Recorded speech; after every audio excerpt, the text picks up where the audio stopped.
Right, part 2, thousandths. Let's do some problems. A squirrel is 1 1/10 feet tall. The squirrel shrinks to 1/10 of its height. How tall is a squirrel now? Okay, you read the problem 2 times. You're underlining the question and you're circling keywords and numbers.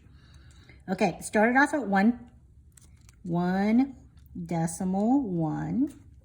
and it shrinks to 1/10 of. Well, 1/10 of means you're moving your decimal to the left. Well, there's the M&M making its magic appearance. And look, now it looks like 2 eyes and a nose. And I move it to the left 1 time because there's 1 0 in 10. And my new number is decimal 11. And 0 as your whole number. Decimal 11 right over here. All right, next problem. We use diagrams. Write the decimals shown by this model. All right, the first thing we're going to do is count how many hundredths we have. We have 10, 11, 12, 13, 14, 15, 16, 17, 18. So we have 0 wholes because not anything is shaded. That's a whole number. We have 18 hundredths. And then this one over here is not completely shaded, only one part of it. So that's 1/1000ths. So how would, oh, look, let's see. Do we see? Oh, here's the answer is C. But how do we say this number? It's 0 181 thousandths. Multi-step. All right, guys, this one's going to blow your mind, but it's not as hard as you think. A chef uses 0 3/100ths liter olive oil to make soup. He uses 10 times as much chicken broth as olive oil. He uses 10 times as much vegetable broth as chicken broth. How much vegetable broth does he use?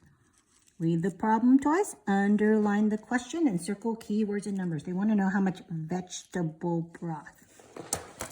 All right, so first, olive oil. And he uses 0.03. And he uses 10 times as much chicken broth. Okay, here's chicken broth. And the chicken broth is 10 times as much as the olive oil. So 10 times as much as this. Remember, you move, since it's multiplied 10 times as much, you move the decimal over to the right 1 time. So that would be 0.3, which is the same thing as 3/10 is a correct way to say it. And then what's next? He uses 10 times as much vegetable broth as chicken broth. So now you have your vegetable broth. And you're using 10 times as much as this. So this is 10 times. When you're multiplying it, you need to move the decimal to the right. So it's 3. And how much vegetable broth does he use? 3 liters, which happens to be D. All right, this one, Texas test prep. You know, this one's going to be a little harder, but not really. For some people, it's really hard. For some people, it's not. What is the relationship between 1 and 0 and 1/10?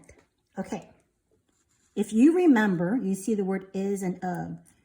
When you see the word is, it means equals. And if you see the word of, what does it mean again? Who remembers? It means you're multiplying. So let's look at this. 0.1 is, means equals 10, you write the number, times as much as, okay, that means you got to multiply that. Okay, is this true? Is this true that 10 times 1.0 equals 0.1? No, that's not true because 10 times 1.0, you move this over, it would be 10. This is not true. Then you start working on the next one.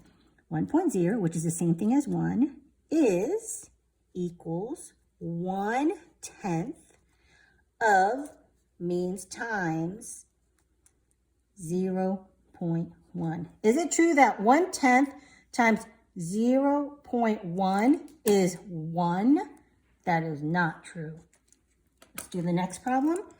0.1 is means equals 1/10 of means times 1. Okay, what's 1/10 times 1? Well, the last time I checked, any number times 1 is that number. 1/10, this is in fraction form, is the same thing as a decimal form. This is true.